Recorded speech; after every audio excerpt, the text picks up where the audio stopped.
gens ne s'envoient presque plus de courriers, cartes de vœux, lettres d'amour, etc. Est-ce regrettable?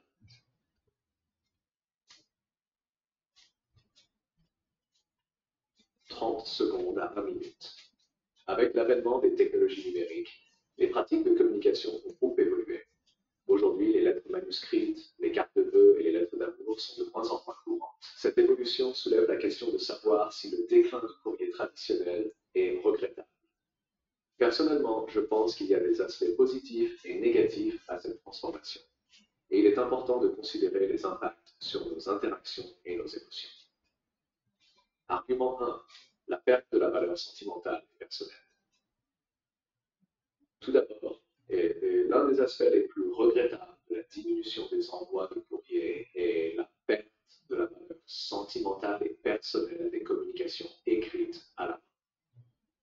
Les lettres d'amour, les cartes de vœux manuscrites et les messages personnels ont une signification particulière car ils sont souvent perçus comme des efforts sincères pour exprimer ses sentiments. Recevoir une lettre manuscrite ou une carte personnalisée peut créer un sentiment d'importance et de connexion plus profond que les messages numériques, qui peuvent parfois sembler impersonnels. Argument 2. L'impact sur la mémoire et les traditions.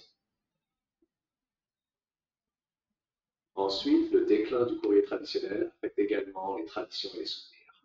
Les lettres et les cartes ont souvent été conservées comme des souvenirs précieux, des documents qui peuvent être revisités et chéris au fil des ans. Elles jouent un rôle dans la préservation des traditions culturelles, comme les cartes de vœux lors des fêtes et des anniversaires. La disparition de ces pratiques peut entraîner une perte de certains aspects culturels et familiaux importants. Argument 3. Les avantages de la communication numérique. Cependant, il est également important de reconnaître les avantages de la communication numérique. Les messages électroniques, les courriels et les applications de messagerie permettent une communication rapide et efficace, facilitant les interactions dans notre monde moderne. Ils sont particulièrement utiles pour rester en contact avec les personnes éloignées et pour gérer les échanges professionnels ou personnels de manière pratique. De plus, les outils numériques offrent de nombreuses possibilités créatives, comme les vidéos et les images animées, qui peuvent enrichir les échanges. Contre-argument et limites.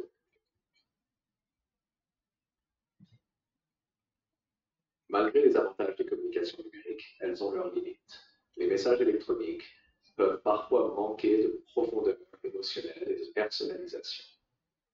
Les interactions rapides et souvent superficielles peuvent nuire à la qualité des relations et au sentiment d'engagement. De plus, les communications numériques peuvent être sujettes à des distractions constantes, ce qui peut affecter la qualité de l'interaction et le sentiment d'attention que l'on ressent. Réfutation. Trouver un équilibre entre tradition et modernité. Néanmoins, il est possible de trouver un équilibre entre les pratiques traditionnelles et les technologies modernes. Par exemple, on peut réserver des occasions spéciales pour envoyer des lettres manuscrites ou des cartes de vœux, tout en utilisant les outils numériques pour les communications quotidiennes.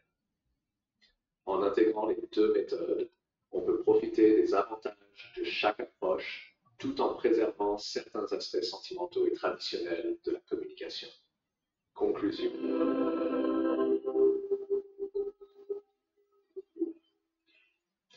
En conclusion, bien que la diminution de l'option, bien que la diminution de l'envoyé traditionnel puisse être regrettable en raison de la perte sentimentale et des traditions, il est important de reconnaître les avantages des communications numériques. Trouver un équilibre entre les deux méthodes peut permettre de conserver les aspects précieux du courrier traditionnel tout en tirant parti des innovations technologiques.